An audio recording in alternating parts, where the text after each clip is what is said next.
Plus que 3 jours avant l'élection du président de la République de Côte d'Ivoire, notre invité est le ministre de la Jeunesse, de la Promotion de la Jeunesse et de l'Emploi des Jeunes, âgé de 44 ans, directeur national de campagne en charge des jeunes du RHDP, le parti au pouvoir. Touré Mamadou est sur tous les fronts médiatiques en vue de convertir les électeurs à la cause de son candidat. La situation sociopolitique actuelle du pays, à 3 jours d'une présidentielle boycottée par une partie de l'opposition, le bilan et les projets futurs de son parti pour les jeunes de Côte d'Ivoire. Touré Mamadou les évoque ce soir sans réserve sur NCI. Touré Mamadou, bonsoir. Bonsoir. Merci d'avoir accepté notre invitation. Mais merci de nous avoir invités. Je veux préciser que je suis plutôt directeur central de campagne en charge de la jeunesse. C'est cela. Voilà. Alors, avant d'ouvrir cet entretien, je vous propose de suivre votre portrait.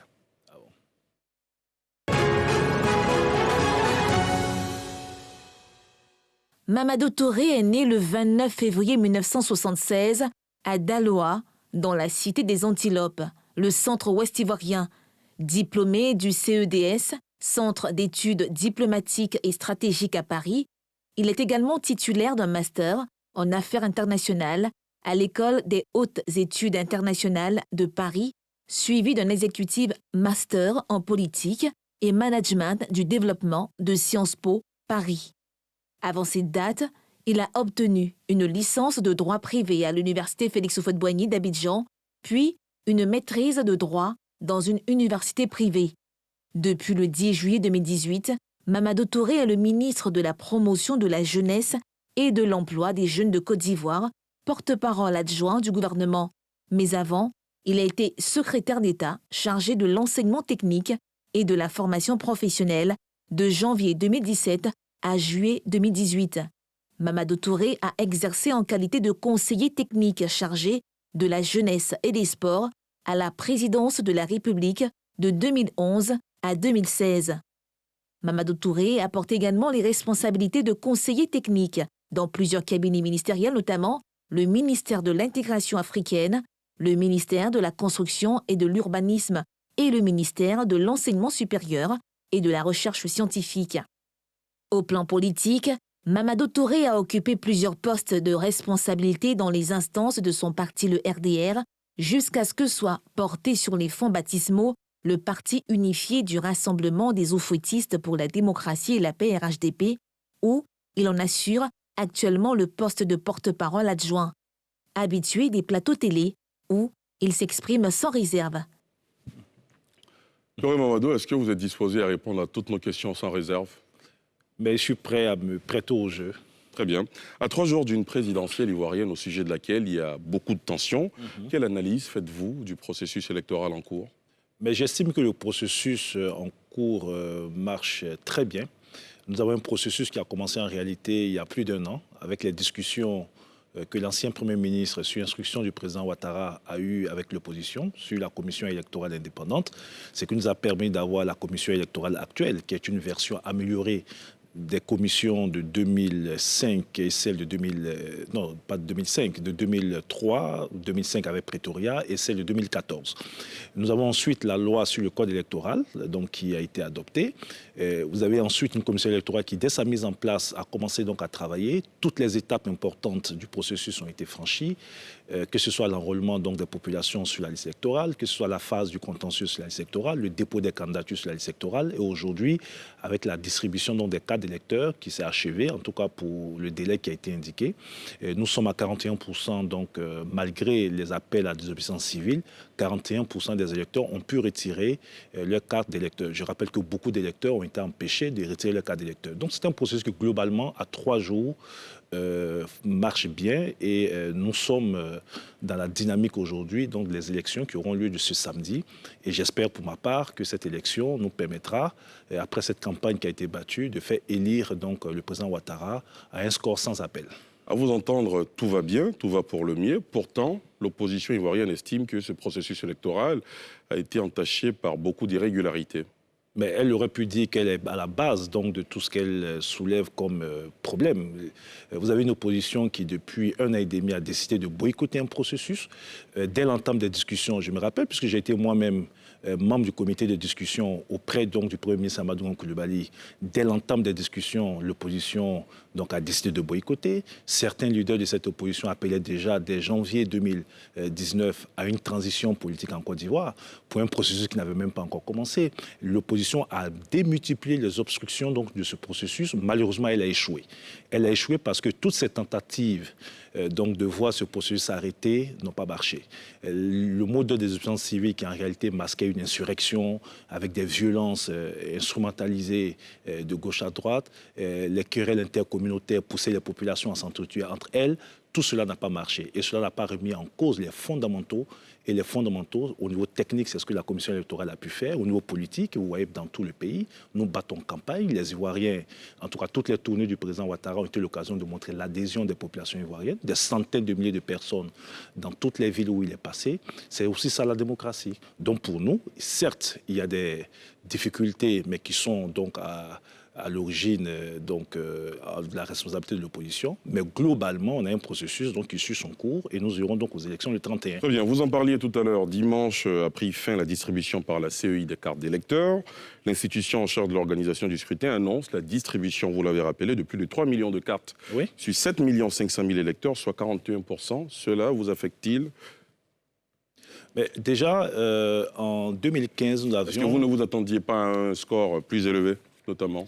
Mais je pense fondamentalement que si on n'avait pas eu dans quelques endroits ces actes de violence donc de l'opposition et ce climat de terreur et de peur qui a été donc artificiellement suscité par l'opposition, on aurait eu beaucoup plus. Mais ce qu'on note, c'est que près de la moitié des électeurs ivoiriens, malgré les mots de désobéissance, malgré les violences, malgré les menaces de mort, malgré les tueries, près de la moitié des Ivoiriens se sont déplacés pour aller retirer les cartes d'électeurs. C'est un échec pour notre opposition. Très bien. Plusieurs affrontements, vous en parliez, ont eu lieu ces dernières semaines, notamment à Dabou, où le bilan officiel fait état de 16 morts et plusieurs blessés.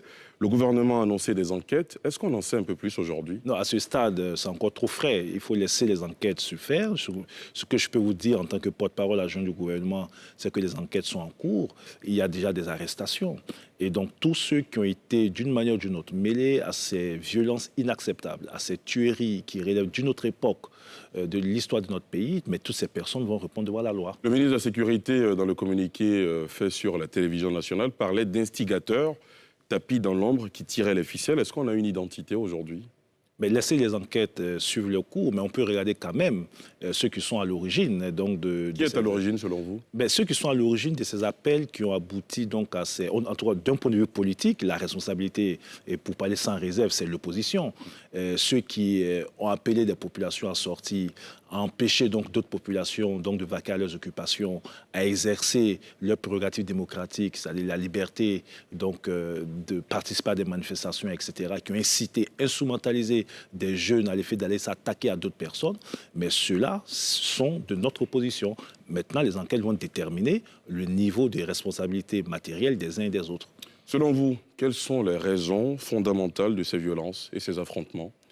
Les Ivoiriens sont si divisés que ça ? Non, moi, je ne crois pas du tout. Je peux vous dire, je ne crois pas du tout. D'ailleurs, quand vous regardez ce qui s'est passé à Daoukro et à Bongouanou, et que dès le lendemain de ces violences, ces mêmes populations se retrouvent à balayer les rues ensemble, ça veut dire que tout ce qui a été suscité comme violence et haine n'est qu'artificiel, parce que des gens ne peuvent pas s'entretuer et dès le lendemain être ensemble à balayer les rues.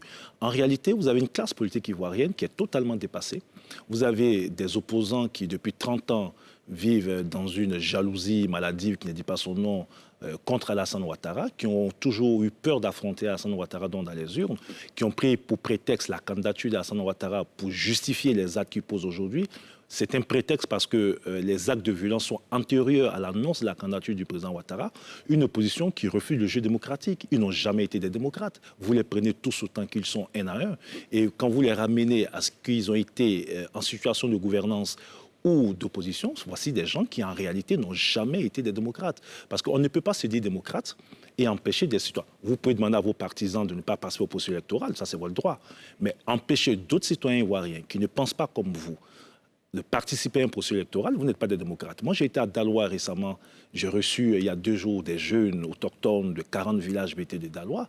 Mais qu'est-ce qu'ils me disent? Que même dans les villages, il se trouve donc des opposants qui menacent des jeunes autochtones qui décident de façon libre d'adhérer au RHDP.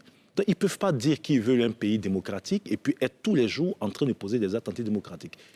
Est-ce que vous comprenez que toutes ces violences troublent dans le pays effraient aujourd'hui l'ensemble des Ivoiriens? Mais bien évidemment, on est dans le peuple, nous sommes des élus. Moi, je suis député, je vous ai dit que j'étais à Daloa. On a des parents, on voit les gens ont peur, mais je vais aussi rassurer. Parce que cette peur est un climat créé artificiellement par cette opposition, à travers les discours de haine. Il y en a qui prédisent même qu'il n'y aura pas, qui se surestiment, qui estiment qu'il n'y aura pas d'élection. On en parlera tout à l'heure. Mais c'est un climat qui a été créé artificiellement par cette opposition. Et je comprends que les Ivoiriens aient peur, surtout qu'on a eu une grave crise en 2010 qui a quand même eu pour conséquence 3000 morts. Et la plupart des acteurs aujourd'hui, certains acteurs en tout cas, sont à l'origine donc de la crise de 2010.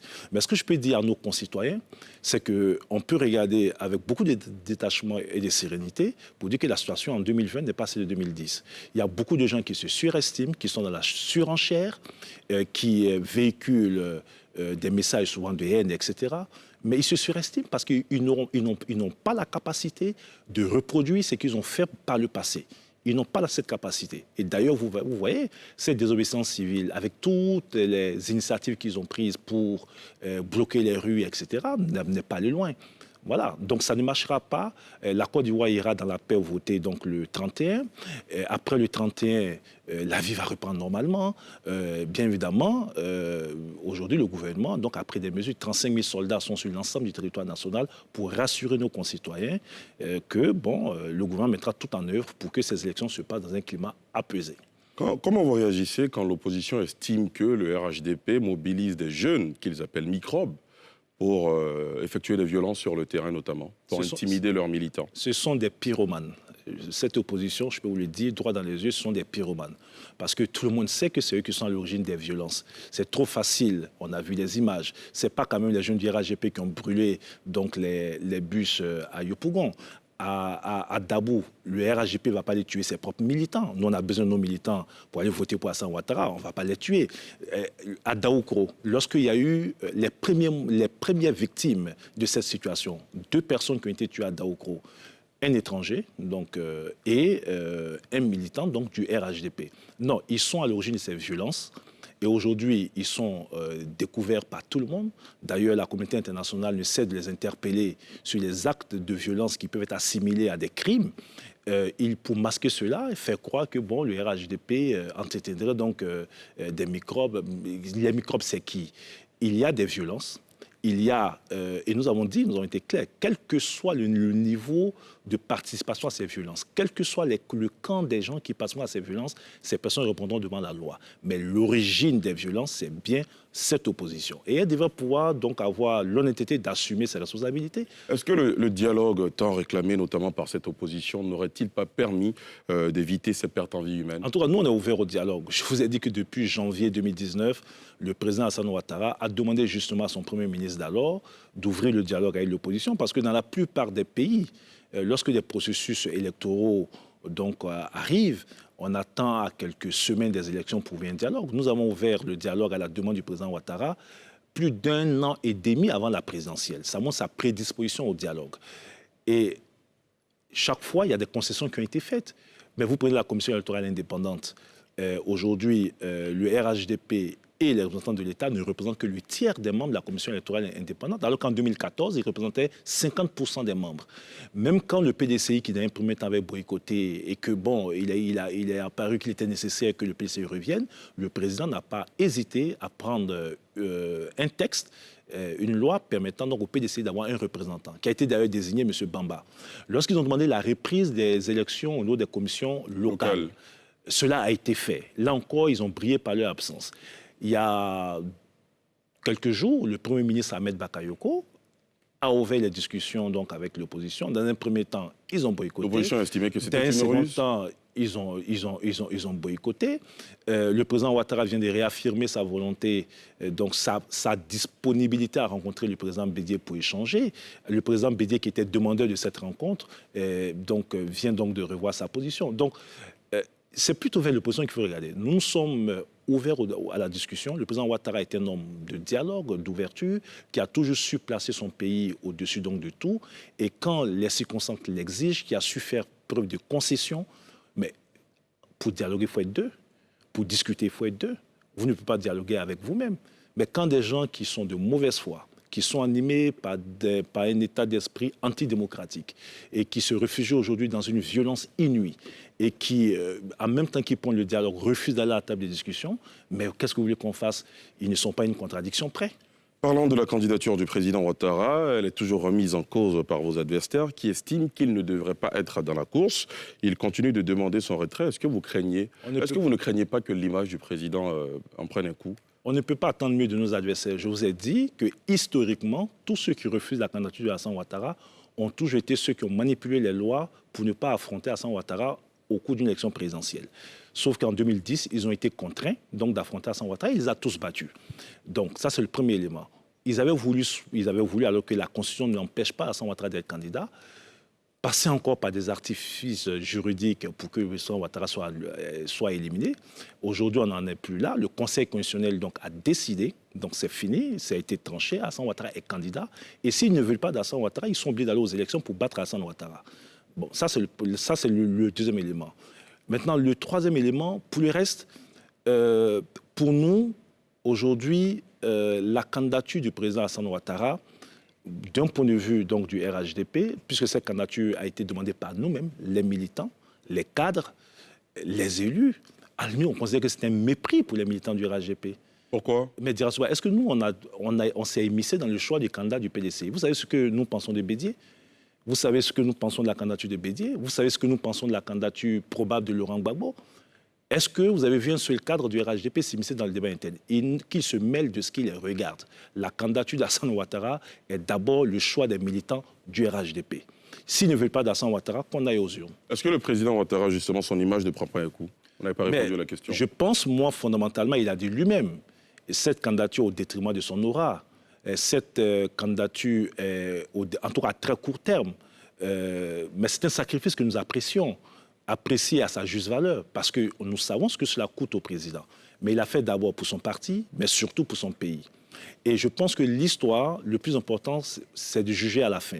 L'histoire retiendra que dans cette phase, dans cette période difficile, le président Ouattara aura pris une décision courageuse, et cette décision qui aura permis de sauver son pays. Imaginez que le président Ouattara n'accepte pas d'être candidat, et que le RHDP se déchirait, et que l'instabilité du RHDP qui est aux affaires impactait l'instabilité donc du pays, puisque vous avez en face une opposition qui n'est pas aussi au plein de sa forme, et que ce pays plonge. Ça aurait été le plus gros échec donc du président Hassan Ouattara, que d'avoir fait tout ce qu'il a fait, d'avoir construit ce pays, de l'avoir pris là où il était, de l'avoir mis là où il est aujourd'hui, avec l'amélioration des conditions de vie de nos concitoyens, d'avoir tout ça, et que en quelques semaines, en quelques mois, tous ces acquis-là s'ébranlent. Ils ne pouvaient pas aussi, par responsabilité, assumer donc une telle situation. Le meilleur schéma aurait été que notre équipe autour d'Amadou Gon Coulibaly puisse continuer.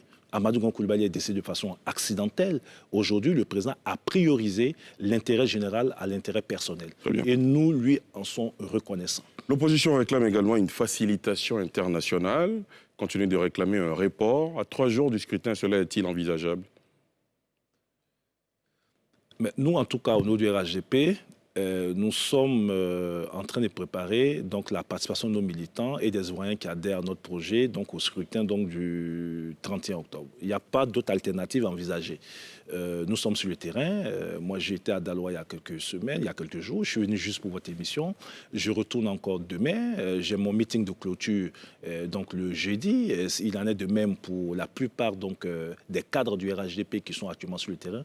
Nous préparons ces élections. Et d'ailleurs, je vais vous dire que nous n'allons pas ces élections contre l'opposition, quels que soient les candidats.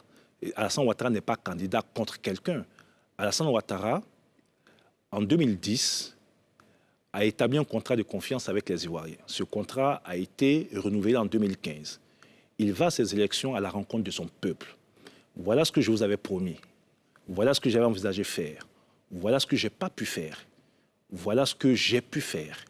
Et sur cette base, en rapport donc avec le contexte actuel, est-ce que vous me renouvelez votre confiance? C'est ce qui est important. Au sein de l'opposition figure Guillaume Soro, qui dernièrement, dans une déclaration face à ses militants qui est devenue virale, persiste et signe en indiquant qu'il n'y aura pas d'élection le 31 octobre. Êtes-vous inquiet? Mais il va faire ça comment? Comment il fait pour ne pas qu'il y ait des élections le 31 octobre? Il se surestime. Vous n'êtes pas inquiet? Mais pas du tout. Il se surestime. Ce monsieur, pour ceux qui ne le connaissent pas, peuvent encore accorder beaucoup de crédit à ce qu'il dit, compte tenu de son passé, etc. Mais je peux vous dire qu'il se surestime. Et si vous suivez très bien son parcours ces derniers mois, ces dernières années, sur beaucoup de choses, il a dit beaucoup de choses qui ne sont pas passées comme il a dit. Il se surestime. Il n'y a que ses compagnons de circonstances actuelles qui peuvent peut-être croire en ce qu'il dit et mettre tout l'espoir en espérant que, mais il fait comment pour ne pas qu'en 3 jours, il y ait des élections? Il veut faire un coup d'État? Mais écoutez, on verra. Il a quand même réussi à mobiliser toute l'opposition derrière lui. Je ne crois pas qu'il ait mobilisé toute l'opposition derrière lui. Je pense que c'était un rassemblement anti-Ouattara. Voilà. Donc, c'était un rassemblement anti-Ouattara, des individus qui ont des problèmes personnels avec le président Ouattara, pour certains des vieux comptes qui veulent solder, mais tout cela au détriment de la Côte d'Ivoire, parce qu'en définitive, le président Ouattara est un homme. Le président Ouattara n'est que le chef d'une équipe.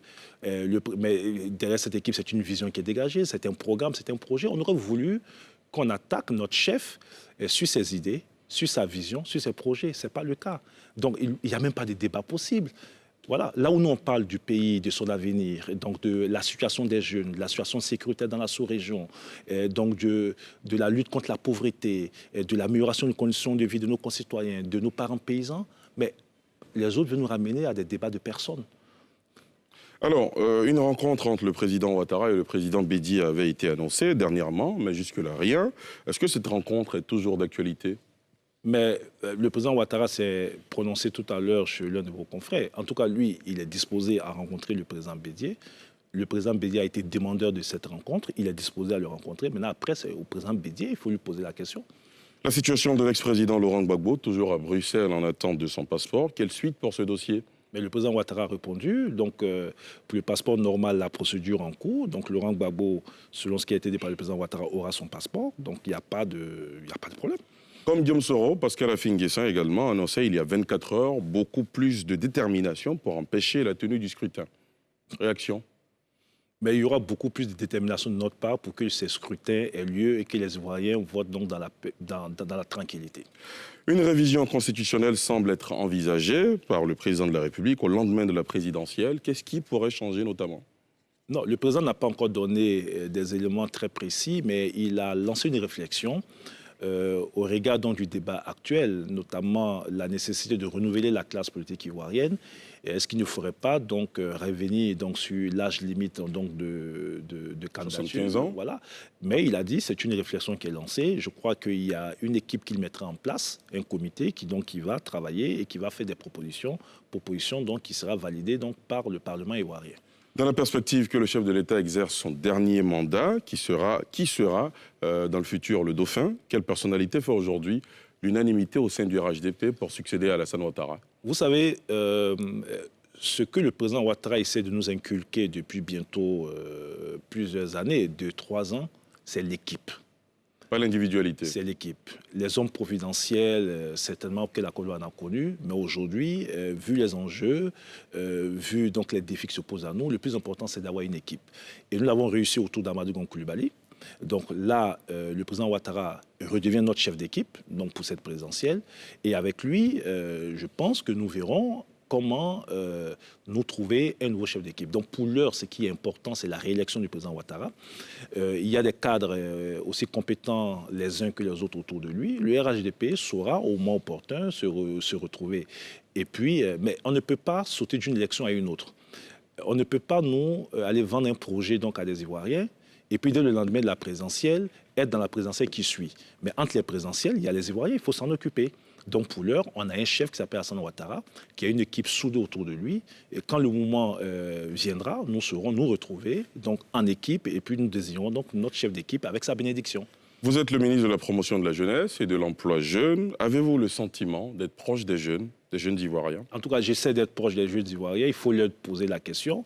C'est vrai que ma tâche entre le travail gouvernemental, je suis aussi un élu, mais j'essaie aussi autant que se peut donc de rencontrer le maximum de jeunes. D'ailleurs, j'ai lancé le rendez-vous avec les jeunes qui me permet moi-même et certains collègues membres du gouvernement d'aller à la rencontre des jeunes. On a sillonné quasiment toute la Côte d'Ivoire. Et ce sont des cadres donc, de discussion interactifs qui permettent aux jeunes de nous parler dans un langage clair, vrai, sur leurs préoccupations et qui nous permet aussi, moi-même et mes autres collègues, d'expliquer donc l'action gouvernementale, de prendre en compte leurs attentes et d'y apporter des réponses. Et d'ailleurs, je peux vous dire que de ces rencontres, et c'est pour ça que je trouve criminelle l'attitude de nos opposants, de toutes ces rencontres, tous ces jeunes que j'ai pu rencontrer, une seule chose ressort. Qu'est-ce que nous, hommes politiques, sommes capables de faire pour l'amélioration de leurs conditions de vie? Quand vous avez une population qui a 77% à moins de 35 ans, près de 19 millions d'habitants au moins de 35 ans, quand vous avez 9 millions de jeunes qui ont entre 14 et 35 ans, 9 millions de jeunes, 14-35 ans, quand vous avez 100 000 bacheliers chaque année, quand vous avez 800 000 enfants qui chaque année arrivent au CP1 et 6 ans après qui peuvent arriver donc en 6e. Cela pose énormément de défis, les infrastructures pour accueillir ces jeunes, les formations que nous allons donner à ces jeunes pour leur permettre donc de s'autonomiser et donc avoir du travail. Parce que si nous n'apportons pas des réponses rapides et efficaces tout de suite, et ce n'est pas propre à la Côte d'Ivoire, c'est tous les pays africains, mais c'est une bombe à retardement qui peut exploser. Donc pour ce faire, normalement, avec le niveau donc, de notre démographie, donc la proportion de notre démographie, aucun homme politique ne devait pouvoir dormir tranquille. Notre bataille aujourd'hui doit être une bataille d'idées. Qu'est-ce que nous faisons pour apporter des réponses? Mais non, malheureusement, le RHDP, surtout seul, a parlé des problèmes des Ivoiriens, là où les autres sont dans leur ego, leur positionnement, leurs ambitions personnelles. Bon, ça, c'est leur responsabilité. Et les jeunes savent faire la différence entre ceux qui posent leurs problèmes, qui apportent des réponses, et ceux qui sont centrés sur eux-mêmes et leurs ambitions. Très bien. Alors, quel bilan faites-vous aujourd'hui de vos actions au profit des jeunes? Avez-vous le sentiment d'avoir réussi? Ce n'est pas mon bilan, c'est le bilan du président Alassane Ouattara. Je ne suis que son ministre chargé de mettre en œuvre son programme. Le président, lorsqu'il est arrivé à la tête de ce pays, je peux vous dire, Dirasouba, près de 400 000 jeunes Ivoiriens chaque année, en 2000 et 2010, arrivaient sur le marché du travail éjectés donc, du notre système scolaire. Donc 2000-2010, c'est une population de 4 millions de personnes. Quand il arrive, comment il gère ce stock de 4 millions de personnes, avec tous les démobilisés, les ex-combattants, etc., avec tous ces jeunes qui rentrent donc dans le système scolaire, mais un système scolaire qui ne permettait pas qui formait des chômeurs, je peux le dire. J'ai été à l'enseignement technique et la formation professionnelle. Quand on forme des enfants, donc à vrai dire, sur des moteurs de véhicules de type R4, alors que nous avons des véhicules aujourd'hui de dernière génération, mais on forme des chômeurs. Il fallait arrêter d'abord l'hémorragie. Et pour arrêter l'hémorragie, le président a entrepris une vaste réforme de notre système d'enseignement technique et formation professionnelle que j'ai conduit pendant 1 année et demie. Ramener le secteur privé dans le dispositif, revoir les contenus de formation de ces jeunes, 400 milliards de francs CFA investis pour réhabiliter 22 établissements d'enseignement technique et de formation professionnelle et la construction de 25 établissements. Arrêter l'hémorragie. Avec les curricula de formation qui changent, en orientation, en cohérence avec l'orientation économique, le centre Mohamed VI donc de Yopougon qui permet de former en hôtellerie, en BTP. On veut industrialiser par rapport à notre café, notre cacao, avoir des modules de formation qui permettent aux jeunes donc d'avoir des formations qui leur permettent de travailler dans le secteur privé en fonction de notre orientation économique, investir dans l'éducation nationale, autant de salles de classe, que plus de 30 000 salles de classe qui ont été construites, près de 300 collèges qui ont été construits pour augmenter accroître notre capacité donc d'accueil. Ensuite, au niveau même de mon ministère, la réforme de l'agence emploi jeune, l'AGEP, etc., qui a permis de créer l'agence emploi jeune, qui aujourd'hui permet donc de démultiplier des programmes de formation, de stage, de mise en apprentissage, etc. Pour fin 2000, ne serait-ce que fin 2019, sur un objectif de 77 000 jeunes à insérer, c'est près de 73 000 jeunes qui ont été pris en charge. Et pour cette année, On tourne autour donc, de 200 000 jeunes que nous voulons traiter. En entrepreneuriat, des financements qui ont permis à des jeunes d'avoir des petits financements sur l'ensemble du territoire national pour entreprendre des activités. Des jeunes qui font des start-up, qui ont bénéficié donc, de plusieurs milliards pour faire des start-up. Il y a 2 mois, j'ai remis près de 762 millions de francs CFA à 30 jeunes pour faire donc des start-up. Tout ça, c'est la politique volontariste du président Alassane Ouattara, qui a compris donc qu'il faut apporter des réponses efficaces. Miser sur l'avenir, réforme de l'enseignement technique formation professionnelle, miser dans l'éducation, mais en même temps, le stock de jeunes qui sont déjà sur le marché du travail, il faut lui apporter des réponses. Je ne dis pas que nous avons tout fait. Nous avons 9 millions de jeunes. 3 millions d'emplois ont été créés en 10 ans, dont 1,8 million pour les jeunes.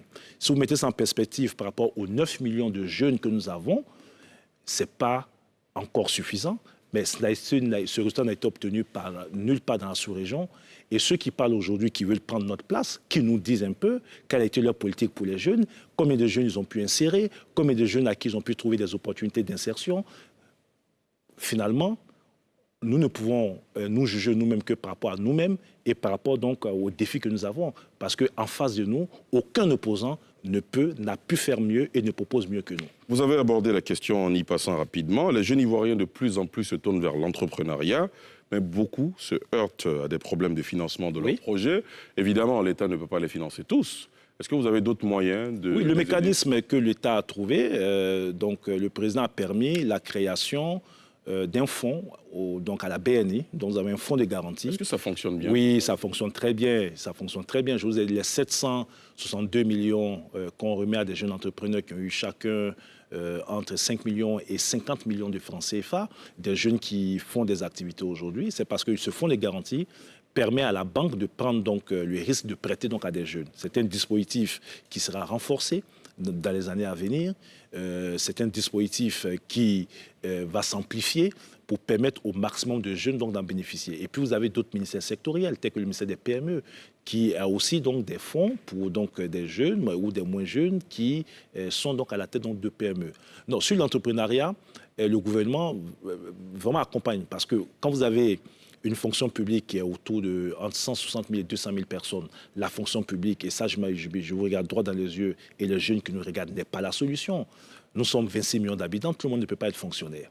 Nous avons un secteur privé qui est de plus en plus dynamique. Mais malheureusement, il n'y a que 700 000 salariés qui sont aujourd'hui au niveau du secteur privé. Ça veut dire que le secteur privé va s'agrandissant, mais à l'état actuel, ce secteur privé n'est pas suffisamment dynamique pour absorber toute la main-d'œuvre. Donc l'entrepreneuriat est un élément qui vient compléter les autres dispositifs. Et je peux dire à nos jeunes qu'ils peuvent être eux-mêmes leurs propres patrons, ils peuvent eux-mêmes avoir leurs propres entreprises. Le gouvernement a un dispositif qui les accompagne, qu'ils aient à l'agence emploi jeune. Nous avons fait des réformes de ce dispositif pour rendre ce dispositif transparent à la demande du chef de l'État, garantir l'égalité de chances de tous les jeunes et faire en sorte que ce n'est pas parce qu'Ali ne connaît pas le ministre, etc., qu'il ne puisse pas accéder donc, à un financement. Aujourd'hui, c'est transparent, les jeunes peuvent en témoigner, c'est transparent et tous les jeunes qui remplissent les conditions dans les limites de nos ressources disponibles sont financés. Au-delà de la question de l'emploi des jeunes et de l'entrepreneuriat, le projet de société du président candidat Alassane Ouattara est axé autour de la solidarité. Qu'est-ce qui est prévu pour les jeunes, au-delà de la question de l'emploi? C'est l'amplification donc de nos dispositifs, déjà essentiellement donc au niveau de l'emploi. L'objectif aujourd'hui, c'est de faire en sorte que les 10 prochaines années, 8 millions d'emplois puissent être créés, mais essentiellement pour les jeunes. Cela va s'appuyer sur notre secteur privé, donc toutes les réformes qui seront faites pour accompagner le secteur privé vers plus de création d'emplois. Et ensuite, les dispositifs existants, nous allons donc les amplifier pour qu'il y ait plus d'emplois créés. Mais il y a aussi, au-delà des questions d'emploi, tout ce que le gouvernement entreprend comme initiative pour aider ces jeunes qui sont en difficulté. Aujourd'hui, on a un vrai problème. Des jeunes qui sont accoutumés aujourd'hui de la consommation de la drogue. Et quand on regarde le phénomène de la drogue dans les lycées et collèges, de l'alcoolisme donc au niveau des jeunes, la perte des valeurs au niveau des jeunes, la mort de Didier Arafat et ses funérailles, et ce que nous avons constaté au cimetière de William Civil, n'est que le symbole donc de ces 10 années de crise que nous avons connues. Parce que ce que tout le monde voit, c'est les dégâts causés par la crise en 2000, dégâts matériels, en 2000 et 2010. Mais le dégât moral et humain, non, même humain, on a pu évaluer, on sait combien de morts il y a eu, mais le dégât moral et l'impact que cela a eu sur la perte des valeurs dans notre société, surtout au niveau des jeunes, est une conséquence que nous gérons aujourd'hui au mieux. Touré Mamadou, nous allons passer à présent aux questions des internautes.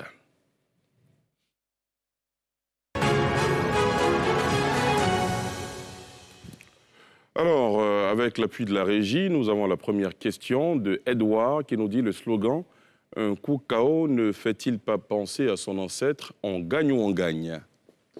Non, un coup KO, c'est faire en sorte que dès le premier tour de l'élection présidentielle, donc, on puisse gagner. Bon, maintenant, ça, c'est notre intention. Nous respectons tous nos adversaires, quels qu'ils soient. Et ce que nous disons, c'est que justement, pour faire un coup KO, il faut que le maximum de nos militants soient inscrits sur la liste électorale et que la majorité des Ivoiriens aient de la sympathie pour notre candidat et son programme et que le jour du vote, ceux-là puissent sortir. C'est d'ailleurs pour cela que nous continuerons donc à avoir des messages dans le sens d'une grande mobilisation des Ivoiriens en vue donc de leur participation au scrutin. Un coup KO, c'est un objectif de gagner dès le premier tour. Très bien. Mais si on ne gagne pas au premier tour, on ira au second tour. Mais il n'y a pas de raison qu'on ne gagne pas au premier tour. C'est entendu. Prochaine question. La prochaine question nous dit Miss Côte d'Ivoire 2020 a reçu de la part de l'Agence Emploi Jeunes la somme de 10 millions de francs CFA. Cette somme ne pouvait-elle pas servir à financer des projets? Julien Kouandé. Mais pourquoi Miss Côte d'Ivoire ne pourrait pas aussi avoir des projets? Nous avons un partenariat avec le Comici. Le Comici.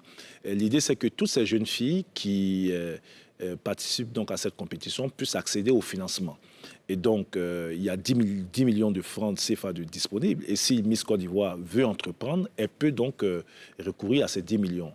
Alors, ce que je dis, c'est qu'au-delà de Miss Côte d'Ivoire, mais vous avez des centaines, des milliers de jeunes Ivoiriens. On vient de finir Agir pour les jeunes ou 23 000 jeunes Ivoiriens sur l'ensemble du territoire national pour 10 milliards de francs CFA ont bénéficié de financement. On lance là Agir-toi qui a commencé depuis quelques jours, où le double, c'est-à-dire près de 50 000 jeunes vont bénéficier donc de financement. Donc il ne faut pas réduire. Miss Côte d'Ivoire est une Ivoirienne comme tout Ivoirien. Et dans le cas du partenariat que nous avons avec le Comici, si elle veut donc entreprendre, elle aura donc un financement. Je note d'ailleurs que beaucoup de Miss, après donc leur année donc se lancent dans l'entrepreneuriat notamment. Dans l'entrepreneuriat. Et je souhaite qu'elle soit une ambassadrice pour nous auprès d'autres jeunes pour les inciter à l'entrepreneuriat. Très bien. Prochaine question. La prochaine question nous vient de Adoufé Djamal qui dit à ce jour, qu'en est-il du fonds d'appui au secteur informel instauré pendant la crise du Covid-19? Oui, le fonds d'appui au secteur informel a été mis en place dans le cadre d'un vaste programme initié par le chef de l'État pour donc les grandes entreprises, les PME et les acteurs du secteur informel qui ont été impactés donc par la Covid. Tous ces fonds sont sous la tutelle du ministère de l'économie, mais au niveau opérationnel, par exemple, le fonds d'appui au secteur informel est géré par mon ministère, notamment l'Agence Emploi Jeunes. Nous sommes à près de 60 000 acteurs du secteur informel qui, à ce jour, ont bénéficié de subventions de l'État. 60 000 pour autour de 12 milliards de francs CFA. D'ici la fin de l'année, ce sont pour 40 milliards de francs CFA en principe de subventions qui doivent être apportés. On a commencé lentement. Entre mai et juin, 10 000 acteurs du secteur informel qui ont bénéficié donc de financement. Nous avons, après un conseil présidentiel avec le chef de l'État, accéléré, renforcé les équipes. Et chaque semaine aujourd'hui, c'est 10 000 acteurs du secteur informel qui bénéficient de subventions.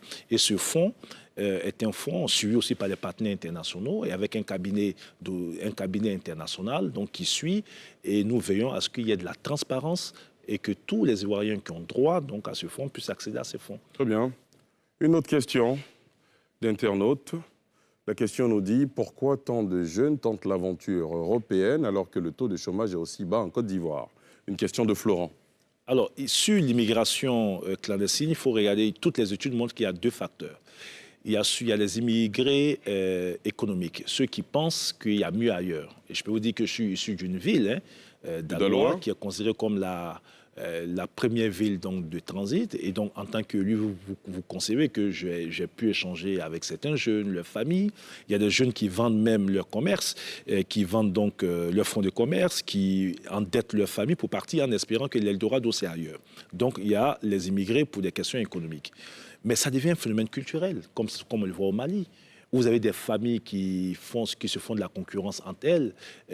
Tel a son enfant qui est parti, il faut absolument que mon enfant puisse partir. D'ailleurs, l'organisation contre l'immigration, l'OIM, a sorti un rapport qui montre que tous les immigrés qui vont ont un revenu moyen mensuel de 200 000 francs CFA. Ça veut dire que lorsqu'on scrute bien dans le rapport, ce n'est pas forcément les plus pauvres qui s'en vont. Ce n'est pas forcément les plus pauvres qui s'en vont. Mais j'admets que les gens, des personnes, ils vont pour des raisons économiques. Ce que nous pouvons faire, nous, face à ça, premièrement, c'est d'abord, comme le gouvernement l'a fait, prendre des mesures importantes contre les filières clandestines. Démanteler tous ces réseaux d'exploitation de ces jeunes en leur vendant un rêve. Et ça a été fait et ça a produit ces résultats. Deuxièmement, il y a la sensibilisation. Les jeunes, leurs parents, etc. Et nous sommes aidés dans cette sensibilisation avec l'expérience que ces jeunes eux-mêmes ont eue dans certains pays maghrébins où certains sont mis en esclavage, violés, torturés, etc. Et troisièmement, c'est d'accroître nos offres en faveur des jeunes. Et c'est pour cela que depuis plusieurs années, nous ne cessons de démultiplier sous le leadership du président Ouattara des initiatives pour montrer aux jeunes qu'ici en Côte d'Ivoire, ils peuvent trouver leur rêve, ils peuvent réaliser leur rêve. Touré Mamadou, est-ce que vous avez le sentiment d'avoir répondu à toutes nos questions sans réserve? C'est vous qui pouvez me dire si j'ai répondu à toutes les questions sans réserve. En tout cas, merci beaucoup. Merci beaucoup et je voudrais vous dire, donc rassurer tous nos concitoyens. Ils entendent beaucoup de clameurs, beaucoup de choses. Les gens veulent faire peur. Ça participe donc à une logique de déstabilisation. Il n'en est rien du tout. Les gens se surestiment. Leur demander que la meilleure manière donc, de faire face aux forces du chaos qui veulent faire reculer le pays dans l'ivoirité, etc., c'est de nous mobiliser et d'aller aux élections. Parce que la Côte d'Ivoire n'en peut plus avec ces acteurs politiques qui, depuis tant de temps, prennent le pays en otage avec leur haine. On en a marre de la haine aujourd'hui. On veut des choses plus concrètes. La Côte d'Ivoire de la haine doit cesser. Touré Mamadou, merci beaucoup d'avoir accepté notre invitation. Merci beaucoup. Merci à vous, chers téléspectateurs, chers internautes, de nous avoir suivis. C'est ici que prend fin ce numéro de Sans Réserve. Excellente suite de programmes sur la nouvelle chaîne ivoirienne.